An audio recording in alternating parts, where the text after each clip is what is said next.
और वो तो बड़ी विचित्र लीला है कि अकबर के मन में आ गया कि मैं सब छोड़ करके निधिवन में ही रहूं स्वामी जी के पास, अकबर के मन में।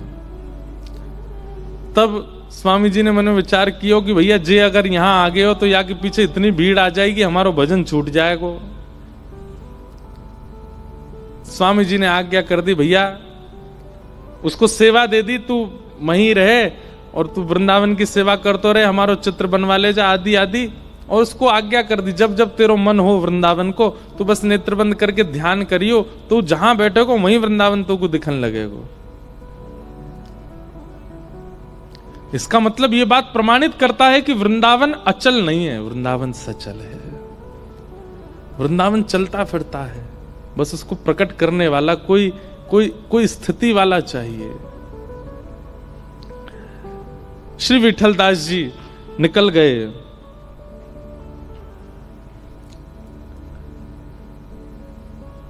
ज्यों ज्यों वृंदावन से पग आगे बढ़ावें त्यों त्यों मन में पीड़ा हो, लेकिन जब जब महाप्रभु जी का स्मरण करके नेत्रबंद करते हैं वृंदावन का दर्शन होने लगता है। वही कलकल करती यमुना जी, वही रौ करते हुए समस्त पक्षी, राधा वल्लभ लाल जी, श्री महाप्रभु जी कीर्तन करते समस्त वैष्णवजन दिखने लगते हैं। आप जूनागढ़ आकर के विराजमान हो गए और प्रधानमंत्री पदवी को स्वीकार किया। लेकिन राजा की तरफ से प्रधानमंत्री पदवी पर जितनी धन संख्या मिलती थी, मासिक जो धन मिलता था उनको, उससे वो अपना कोई उपभोग नहीं करते थे।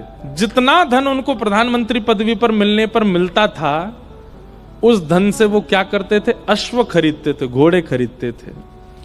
और इतने सारे घोड़े कर लिए, उनका नियम क्या रख लिया कि प्रत्येक दिन श्री राधा वल्लभ लाल जी वृंदावन में, जूनागढ़ से वृंदावन कितना दूर है, श्री राधा वल्लभ लाल जी वृंदावन में, और वृंदावन में श्री राधा वल्लभ जी का जो राजभोग होगा, राजभोग को जब महाप्रभु जी पालेंगे, महाप्रभु जी के पाने के बाद जो महाप्रभु जी का तिनका प्रसाद होगा, उस तिनका प्रसाद को घोड़ों पर बैठ करके वृंदावन से जूनागढ़ लाएंगे, उसको पा करके मैं अपना प्रसाद पाना प्रारंभ करूंगा। नित्य राधा वल्लभ जी का राजभोग और महाप्रभु जी का तिनका प्रसाद पा करके आप निर्वहन करते थे। पूरा धन कहां लगाते थे?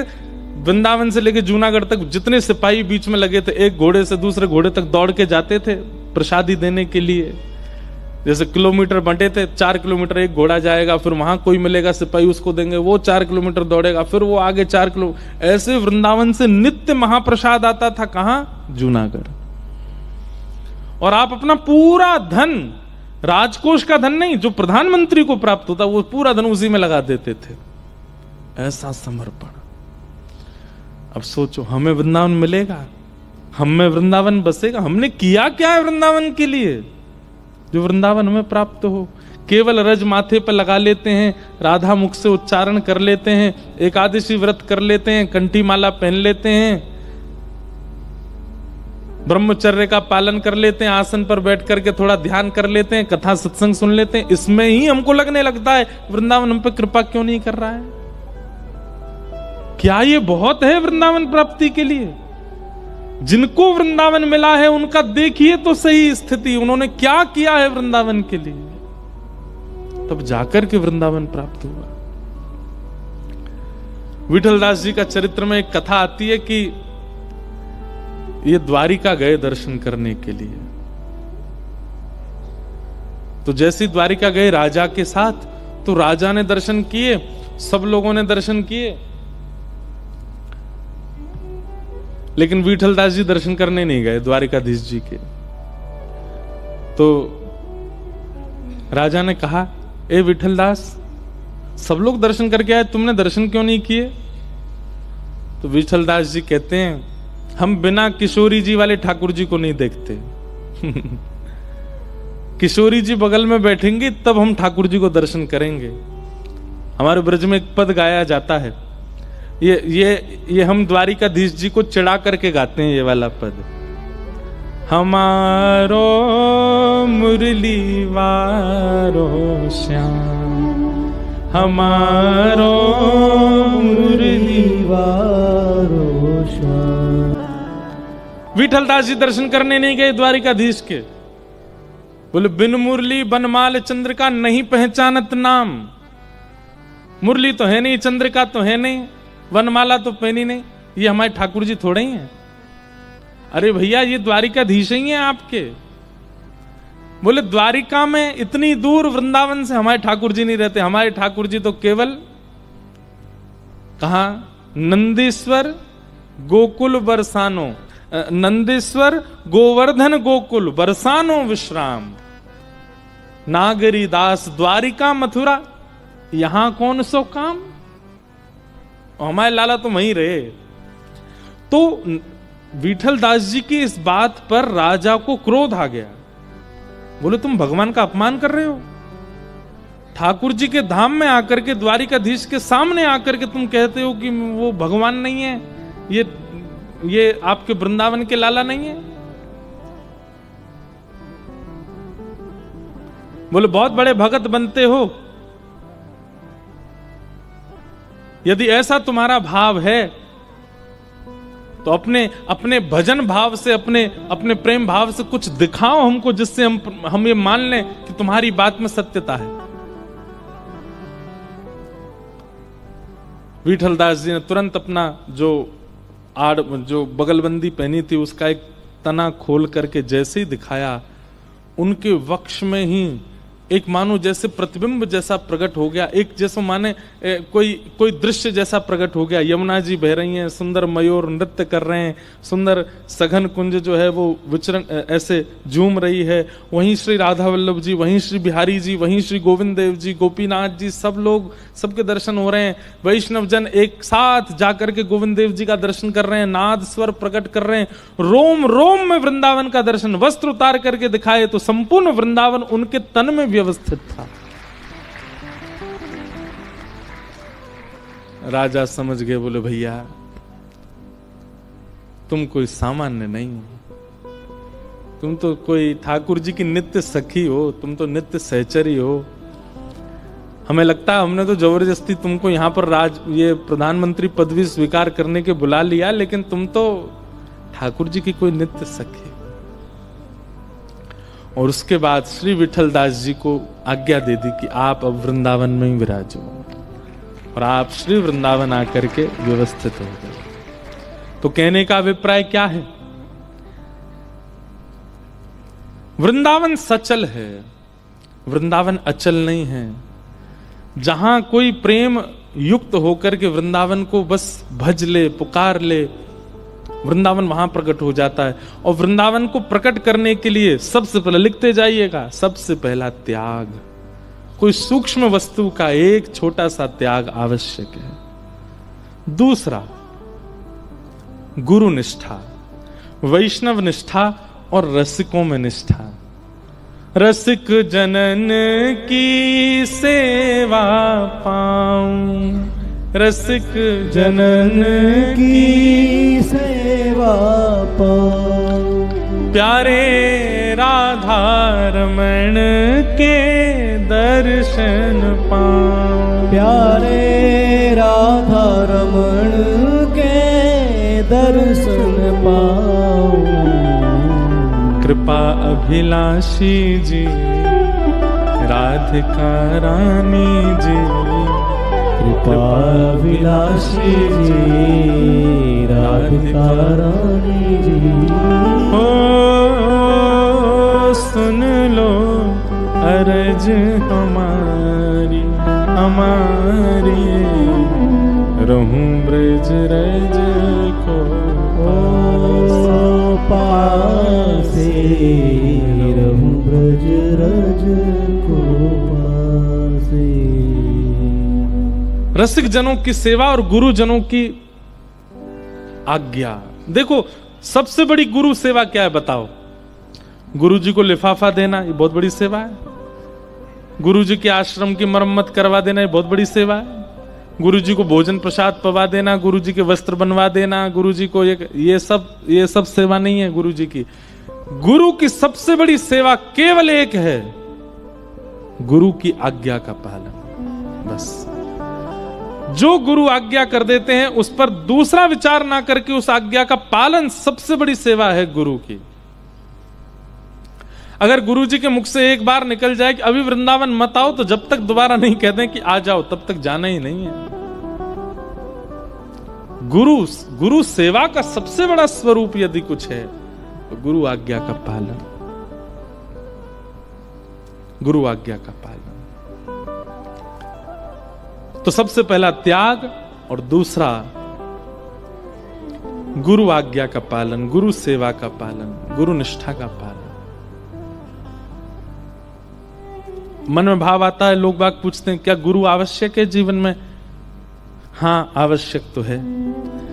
कई चरित्र हमने पढ़े हैं जहां ठाकुर जी आज्ञा करते हैं कि भाई तुम उन गुरु की सेवा में जाओ। एक गोविंद देव जी के एक परम भक्त हुए सखा, उनका नाम था राम प्रसाद जी। क्या नाम था? राम प्रसाद जी।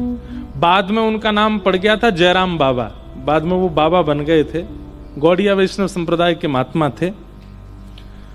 तो राम प्रसाद जी जो थे, ये राम जी की कृपा से इनका जन्म हुआ था, इसलिए इनका नाम राम प्रसाद पड़ा। अब देखो, लोग बाग कई बार ऐसे ऐसे भाव कह देते हैं कि महाराज जी हम तो, हमारे गुरुदेव जो हैं वो राम जी के उपासक हैं, हमारे गुरुदेव नारायण के उपासक हैं, हम ठाकुर जी की वंदना कैसे करें?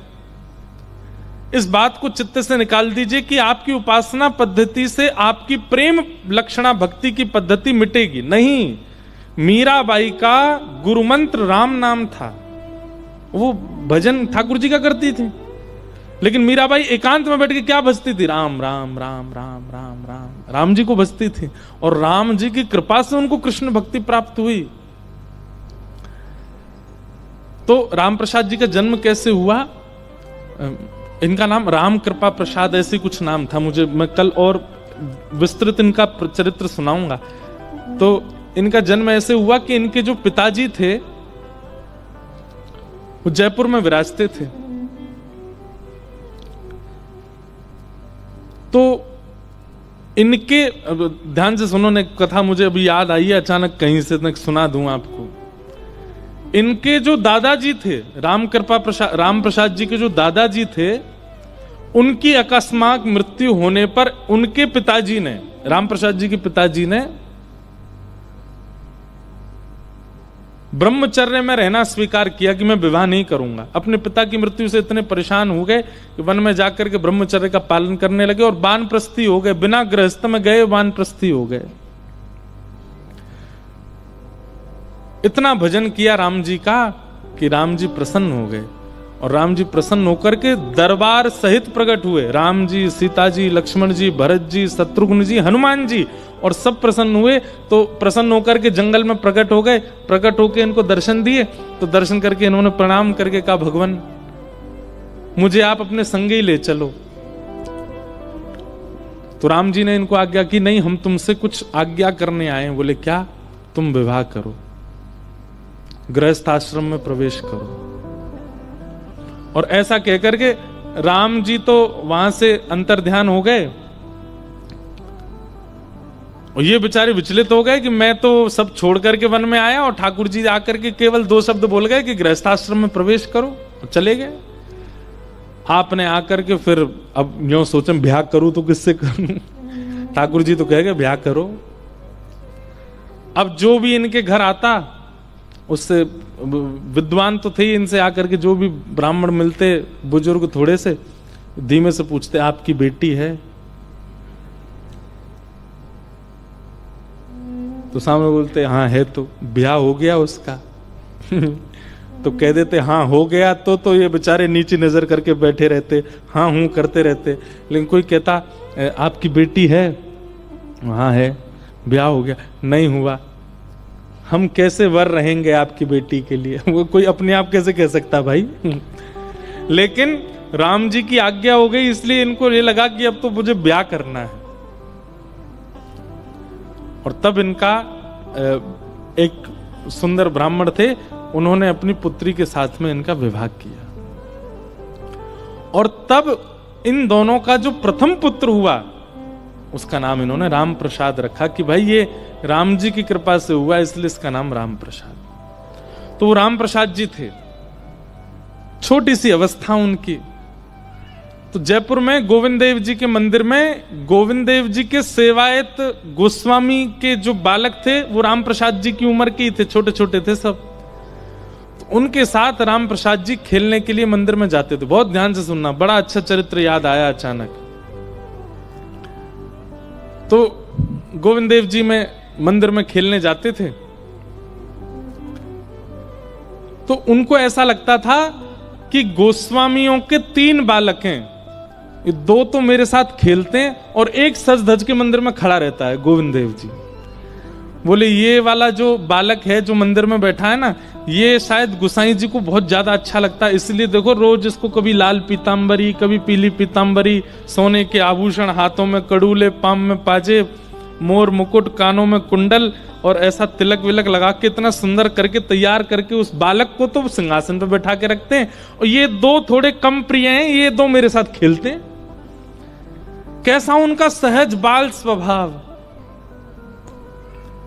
तो जब कभी गोटी खेलते थे तीनों बालक मिलकर के, गोविंद देव जी के प्रांगण में ही खेलते थे, तो गोटी खेलते खेलते ये राम प्रसाद जी गोविंद देव जी को देखते और उनको गोटी का प्रलोभन देते। बोले तुम नहीं खेलोगे, हम सब खेलते हैं, तुम भी खेलो। तो मन में विचार करते, जैसे मेरी माँ कभी मैं ज्यादा तैयार हो जाता हूं तो मना करती है ना, बाहर मत जाना, ऐसे ही इतने तैयार रहते हैं, इसलिए शायद इनको अनुमति नहीं होगी खेलने की। लेकिन राम प्रसाद जी का बहुत मन होता था कि कभी गोविंद देव जी उनके साथ गोटी खेलें। उन दोनों बालकों से भी कहते थे, बोले तुम दोनों अकेले आते हो, ये इनको क्यों नहीं लेके आते? तो वो दोनों हंस जाते, वो भी बालक, वो क्या जाने, बोले ये नहीं आते, ये यहीं रहते हैं। लेकिन एक बात है ना कि जिसका चित्त बहुत सहज है, जो बहुत भोंदू है, जो बहुत सरल है, ठाकुर जी को बहुत प्रिय लग जाता है। वो राम प्रसाद जी का ये बाल स्वभाव कि ठाकुर जी मेरे संग गोटी क्यों नहीं खेलते, ये गोसाई जी का बड़ा बेटा है, प्यारा बेटा, ये मेरे साथ क्यों नहीं खेलता। एक दिन ठाकुर जी ने ऐसी लीला की कि गोस्वामी जी के दोनों बालक अपनी नानी के घर चले गए और वो खेलने नहीं आए। और ये राम प्रसाद जी आकर के मंदिर प्रांगण में बैठकर प्रतीक्षा कर रहे हैं कि वो दोनों कब आएंगे, कभी गोटी नीचे मारें, कभी गोटी उछालें, हाथ में ले लें, और प्रतीक्षा कर रहे हैं वो दोनों कब आएंगे। वो दोनों तो आए नहीं। इतने में राम प्रसाद जी ठाकुर जी को देखने लगे, गोविंद देव जी को, और बोले आज तो तुम्हारे दोनों भाई भी नहीं आए, आज तो तुम आ जाओ, तुम ही खेल लो, आज हमारा मन ही नहीं लग रहा। कभी किसी खंबे पे जाके बैठ जाएं, कभी कहीं बैठ, जैसे बालक का स्वभाव है, उसको खेलने का मन होता है तो वो पीछे पड़ जाता है। ठाकुर जी का मन हो गया कि मैं इसके साथ खेलूं। और तभी ठाकुर जी ने देखा कि एक द्वारपाल बैठा है और एक गोसाई जी अंदर डोल रहे हैं। तो द्वारपाल को तो अचानक इतनी जोर की लघु शंका आई कि वो उठ के भाग गया, और गोसाई जी को बहुत जोर की भूख लगी आई तो वो भी चले गए प्रसाद पाने। दोनों जैसे ही गए, इतने में गोविंद देव जी अचल से सचल हो गए और दोनों हाथ सीधे करके फेंटा बांध करके अपनी सोने की गोटियां उठा करके और फेंटा में लेकर के और हाथ में लकुट लेकर के आ गए प्रांगण में। और प्रांगण में आकर के बोले चल अब खेल मेरे साथ। और राम प्रसाद बालक के साथ में गोविंद देव जी गोटी खेलने लगे। वो बालक खेल में तो उसके कम रुचि, ठाकुर जी जैसे चलें, ठाकुर जी जैसे बैठें, ठाकुर जी जैसे मुस्कुरावें, ठाकुर जी जैसे जो नैन मटकावें, वो तो उन्हीं पे ही मोहित होता जा रहा था। इतने सुंदर लग रहे थे ठाकुर जी।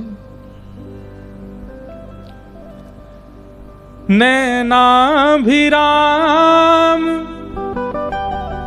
बंक मुस्कान, नैनाभिराम बंक मुस्कान, बाह मरूड़ लजावत कान, ये देखो श्याम, ये देखो श्याम, यही तो है मेरे जीवन पान। ये देखो श्याम, ये देखो श्याम, यही तो है मेरे जीवन पान। ये शब्द नाथ द्वार में लिखे थे लाल जी के उत्सव में। कैसे ठाकुर जी बोले, नैनाभिराम। अभिराम नेत्र मतलब एक होता है विराम और एक होता है अभिराम। जिनके नेत्र देख करके आप रुकेंगे नहीं, आपकी सर्वांगीण इंद्रियां विश्राम पालेंगी, अभिराम हो जाएंगी। ऐसे नेत्र जिनके हैं, नैनाभिराम। और बंक मुस्कान। बंक मुस्कान मतलब पूरे नहीं मुस्कुराते हैं ठाकुर जी, नेक हल्के से मुस्कुरा में एक जगह थे। और बोह मरोड़, अपनी भ्रगुटी अपनी बोह जब मरोड़ते हैं ठाकुर जी, बोह मरोड़ लजावत काम। भैया एक बात कहें, इन तीनों लोकों में सबसे सुंदर है कामदेव, लेकिन वो कामदेव भी केवल ठाकुर जी की बोह हिलने पर पागल हो जाता है। इतने सुंदर हमारे ठाकुर जी। बोह मरोड़ लजावत काम, ये देखो श्याम, ये देखो श्याम, यही तो है मेरे जीवन प्राण। ये देखो श्याम, ये देखो श्याम, यही तो है मेरे जीवन प्राण। राम प्रसाद बालक तो देख करके मंत्र मुग्ध हो गया ठाकुर जी, खेलना वेलना भूल गया। ठाकुर जी उसके सामने ठाड़े गए, अरे रोज मोए बुलावे खेलवे आजा, खेलवे आजा, आज मैं खेलवे आऊं तो मेरे संग खेले ही ना आ रहे हो, काई को बुलायो करे। पटक जाता हूं, कभी आपकी चाल पे अटक जाता हूं, कभी आपके हाथों पे। आप तो ढक के खेलो खुद को, तो ही खेल हो सकता है। ठाकुर जी बोले, अच्छा दारी के मुंह नीचे बुला लियो, अब खेलना है, रुक जा भी बताऊं। इतने में ही द्वारपाल भी आ गया, गुसाई जी भी आ गए। ठाकुर जी राम प्रसाद जी की सबरी गोटी चुरा के भाग गए और जाके सीधे खड़े आ गए गोविंद देव जी। अब वो छोटा सा बालक, अब वो तो रोने लगा, मेरी गोटी ले गए, मेरी गोटी ले गए, मेरी गोटी लेके चले गए। तो द्वारपाल आया, ए बालक क्यों रोता है, वो रोज तो आते ही थे खेलने, मेरी गोटी ले गए। कौन ले गया? वो ले गए, ऊपर जाके खड़े हो गए, ऐसे मेरी गोटी उनके हाथ में लग रही है। तो द्वारपाल, ए पागल क्या बोलता है, ठाकुर जी हैं, गोविंद देव जी हैं, वो तेरी गोटी क्यों लेके जाएंगे, वो तो कहीं आते जाते नहीं, ऐसे खड़े रहते हैं। नहीं अभी आए थे नीचे, मेरी गोटी लेके, मेरी गोटी दो, मैं नहीं आऊंगा कल से, मेरी गोटी दिलवाओ। गुसाई जी आए, क्या बात है, क्यों हल्ला कर रहे हो? बोले रो रहा है। बोले क्यों रो रहा? मेरी गोटी ले गए ठाकुर जी, इनसे दिलवाओ मुझको। बोले तेरी गोटी कहां से ले जाएंगे ठाकुर जी? अरे नहीं मेरी गोटी लेके गए, आप देखो जाके वहां पे। तो बाल स्वभाव को सब लोग हंसी में ले रहे थे, लेकिन पुजारी जी के मन में आया इसकी संतुष्टि के लिए ठाकुर जी के आगे गोटियों का थाल रखा है, खेलते हैं ठाकुर जी, वो एक बार उठा के इसको दिखा देता हूं, देख कोई गोटी नहीं है। पुजारी जी जैसे ही गए और थाल में जाके देखा तो सोने चांदी की गोटी ठाकुर जी की, और उनमें रंग बिरंगी सामान्य सी गोटियां राम प्रसाद जी की पड़ी हुई थी। गोसाई जी तो देख करके बोले, ये तो मैं ही श्रृंगार करता हूँ, मैं ही सब व्यवस्थित करता हूँ, जो गोटियां ठाकुर जी की तो है नहीं। राधा हृदय कमल सो प्रकट हो, राधा हृदय कमल सो प्रकट, और श्याम हृदय कुभार, वृंदावन मेरो वृंदावन, मेरो वृंदावन, हे श्री वृंदावन प्यारो वृंदावन, वृंदावन प्यारो वृंदावन, सब सुख सागर रूप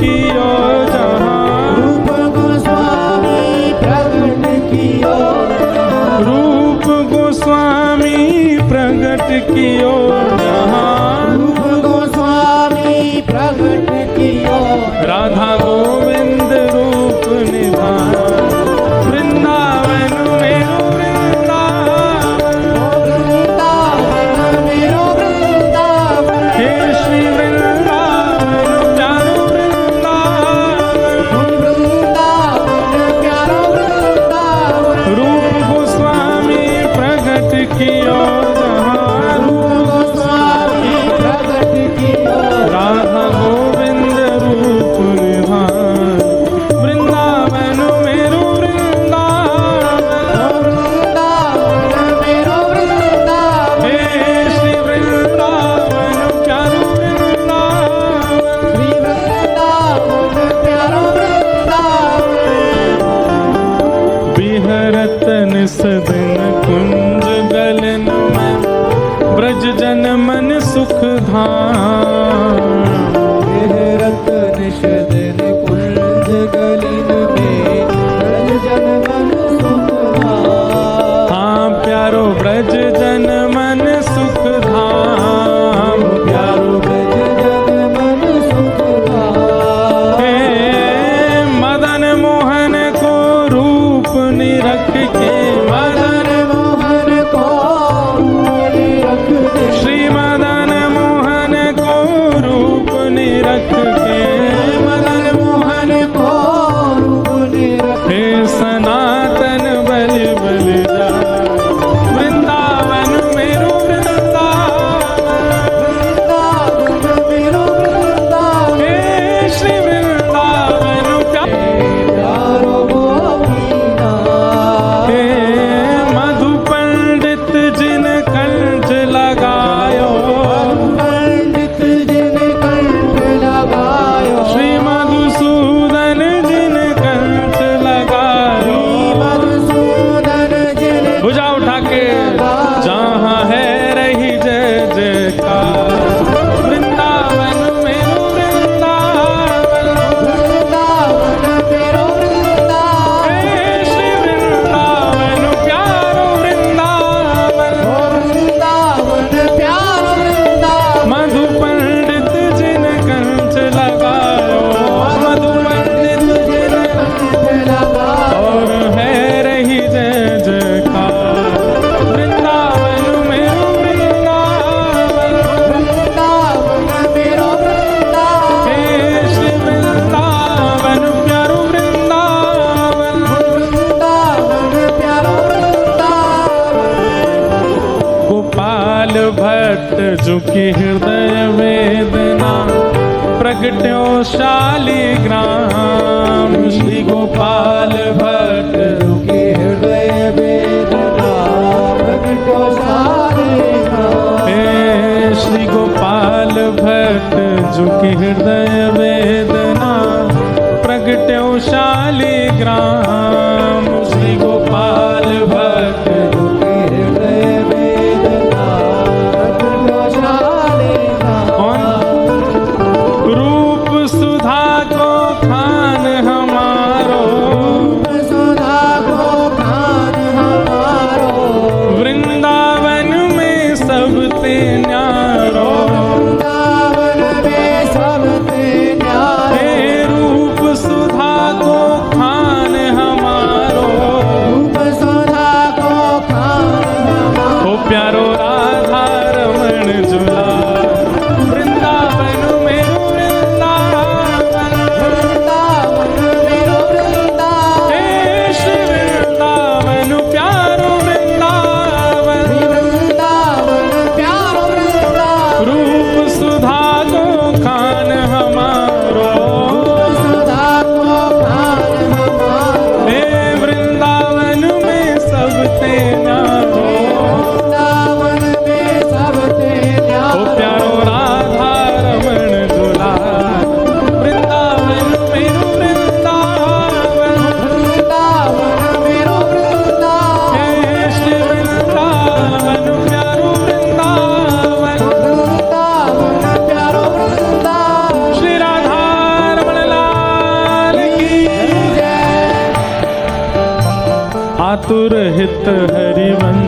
पुकारो राधा राधा नाम आतुर हित हरिवंश पुकारो राधा राधा नाम। हे जय राधे राधे राधे राधे श्री राधे राधे राधे राधे वृषभानु दुलारी राधे राधे बरसाने वारी राधे राधे कीरत सुत प्यारी राधे राधे हरिवंश पियारी राधे राधे आतुर हित हरिवंश पुकारो राधा राधा नाम आतुर हित हरिवंश पुकारो राधा राधा नाम।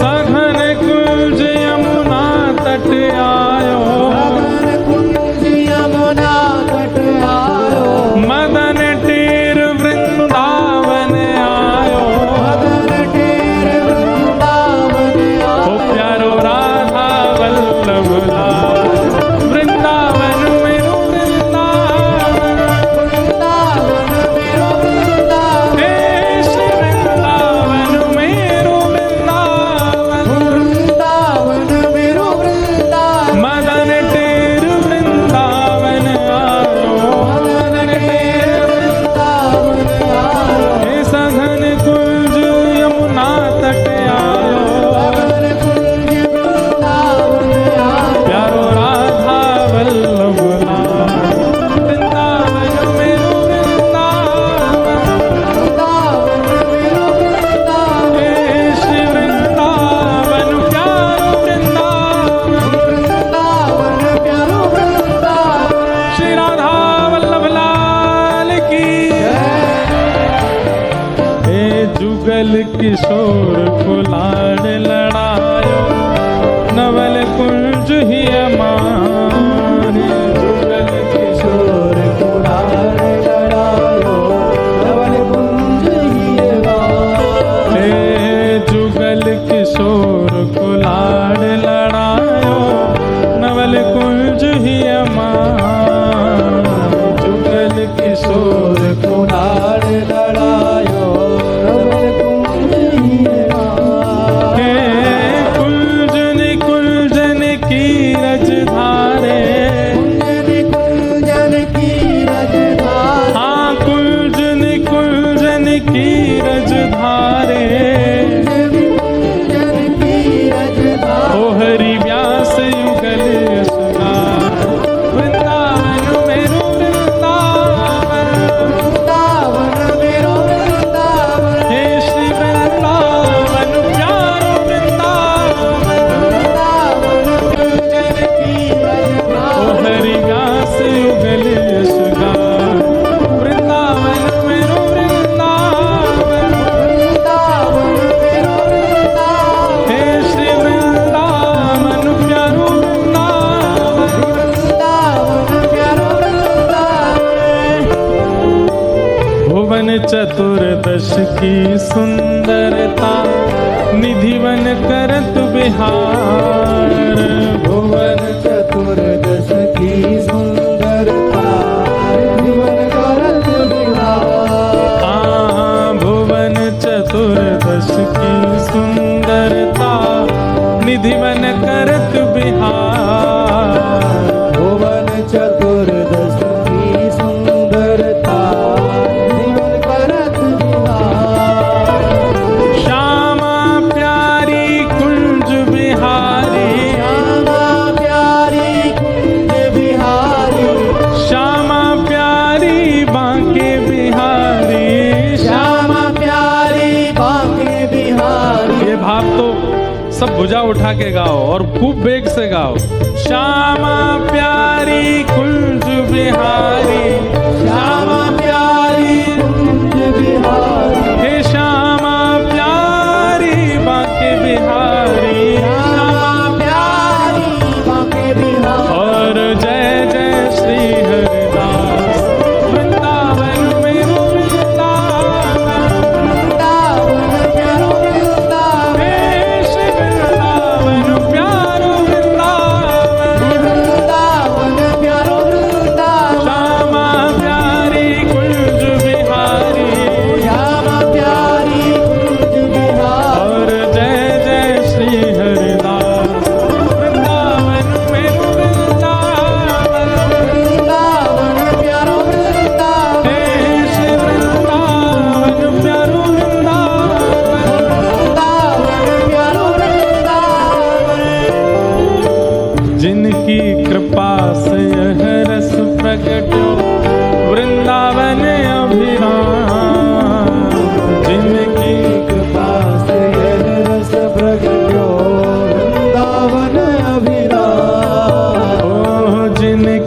कृपा से यह रस प्रगट्यो वृंदावन अभिराम। कृपा से रस प्रगट्यो वृंदावन अभिराम। देखो हमारे लाल जी के साल भर के उत्सव तो होते ही रहेंगे। वसंत पंचमी का उत्सव होगा, जन्माष्टमी का उत्सव होगा, रामनवमी का उत्सव होगा, स्नान पूर्णिमा का उत्सव होगा। पर हमारे लाल जी के दो उत्सव फिक्स हैं। एक तो ठाकुर जी का जन्म उत्सव जनवरी में और दूसरा ये वृंदावन प्रकट उत्सव। अंतर केवल इतना होगा कि जनवरी वाला जो उत्सव है उसका स्थान परिवर्तित होता रहेगा, पर ये वाले उत्सव तो गांधी धाम में ही होगा। तो गांधी धाम वाले ऐसा कभी हो सकता है कि बीच में 1 साल में 2 साल में कभी होता होगा, बीच में मैं उसकी गारंटी नहीं ले सकता, पर वृंदावन प्रकट उत्सव यदि होगा तो गांधी धाम में ही होगा। वृंदावन रसामृत उत्सव तो यही मनाया जाएगा, क्योंकि यही ये भाव प्रकट हुआ, जिनकी कृपा से रस प्रगट्यो वृंदावन अभिराम। जिनकी कृपा से रस प्रगट्यो वृंदावन अभिराम। सप्त निधिन को ही उजियारो, हम सबको मिलवावे वारो, इंद्र ईश इंद्रेश दुलारो, हम सबको प्राणन सो प्यारो, हे हमारो गिरधर लाल वृंदावन मेरो वृंदावन, हे श्री वृंदावन प्यारो वृंदावन, यह आनंद करवावे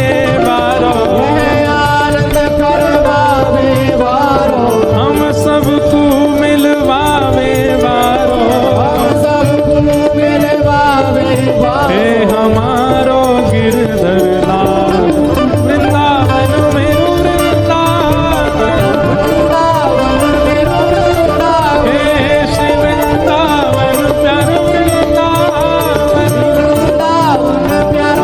जय राधे राधे श्री राधे राधे, जय राधे राधे श्री राधे राधे, जय राधे राधे श्री राधे राधे, जय राधे राधे राधे राधे, राधे राधे श्री राधे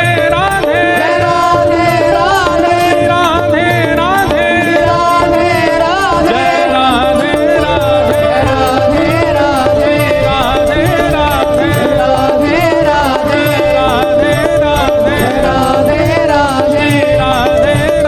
जय राधे राधे श्री राधे राधे, जय राधे राधे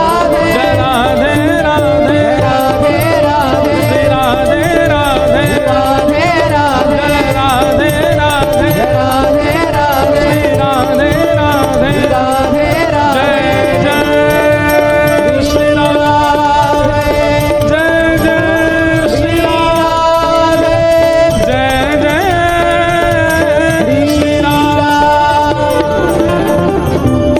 बोल वृंदावन बिहारी लाल की, श्री राधा रमण लाल की, श्री राधा वल्लभ लाल की, पूछरी के लौथा की, हुप प्यारे, क्या बात है बंशी वारे, शाबाश।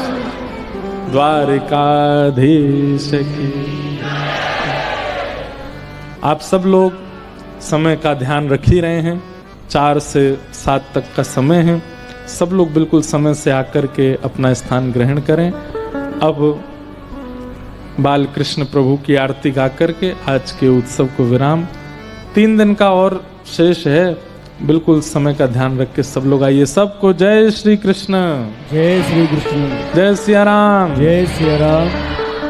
કેમ છો? આનંદ આનંદ આવી છો? આવી ગયો? જય હો, सबको जय हो भैया। अमी मजामा छो। अमी बोलते हैं, क्या बोलते हैं महाराज? मैं मजे में हूं, क्या बोलूंगा? हूं मजामा छू।